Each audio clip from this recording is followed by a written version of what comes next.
इस वीडियो में हम वाटिका कक्षा 5 के पाठ 14 भक्ति नीति माधुरी इस पाठ में रसखान जी के द्वारा रचित पदों को अर्थ सहित समझेंगे।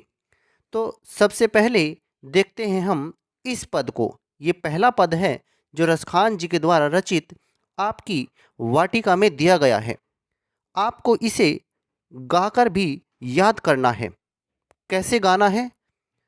धूरी भरे अति शोभित श्यामजू, तैसी बनी सिर सुंदर चोटी।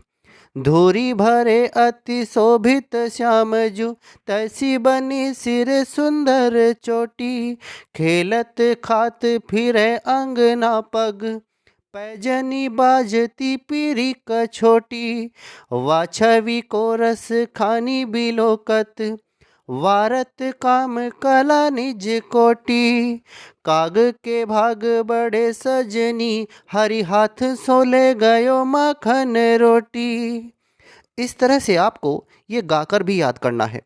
अब हम देखते हैं इसका अर्थ क्या है। तो ये उस समय का वर्णन है जब कोई गोपी अपनी सखी से श्री कृष्ण की सुंदरता का वर्णन करते हुए कह रही है। एक गोपी अपनी सखी से श्री कृष्ण की सुंदरता का वर्णन करते हुए कह रही है। क्या कहती है? कोई गोपी अपनी सखी से कृष्ण की सुंदरता का वर्णन करते हुए कहती है कि धूल से सने हुए शरीर वाले श्री कृष्ण अत्यंत शोभायमान थे।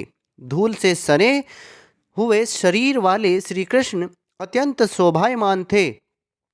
ऐसी ही शोभा से युक्त उनके सिर की सुंदर चोटी बनी हुई थी।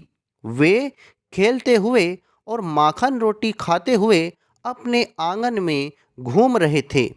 उनके पैरों की पैंजनी बज रही थी। वे पीली लंगोटी पहने हुए थे। उनकी उस समय की शोभा को देखकर कामदेव भी अपनी करोड़ों सुंदरताओं को उस पर न्योछावर कर रहा था। हे सखी, उस कौवे का बहुत बड़ा सौभाग्य है। उस कौवे का बहुत बड़ा सौभाग्य है जो कृष्ण के हाथ से माखन रोटी झपट कर उड़ गया। जो कृष्ण के हाथ से माखन रोटी झपट कर उड़ गया। तो ये इस पद का अर्थ है। अब हम देखते हैं इसमें अगले पद को। ये रसखान जी के द्वारा रचित दूसरा पद है। यालकुटी अरु कामरिया पर, राजती हूँ पुर को तजी डारो। आठ हूँ सिद्धि नवो निधि को सुख, नंद की गाय चराए बिसारो। नैनन तेरस खानी जब ब्रिज, के बन बाग तड़ाग निहारो। कोटिक ये कल धोत के धाम, करील की कुंजन ऊपर वारी। तो अब हम देखते हैं इस पद का अर्थ। ये उस समय का वर्णन है जब श्री कृष्ण द्वारिका में रह रहे हैं और उन्हें ब्रिज की याद आ रही है। तब वो व्यथित होकर रुक्मणी से कह रही हैं कि उस लाठी और कामरी के लिए मैं तीनों लोक का राज्य एकदम छोड़ देने को तैयार हूँ। उस लाठी और कामरी के लिए मैं तीनों लोक का राज्य एकदम छोड़ देने को तैयार हूँ।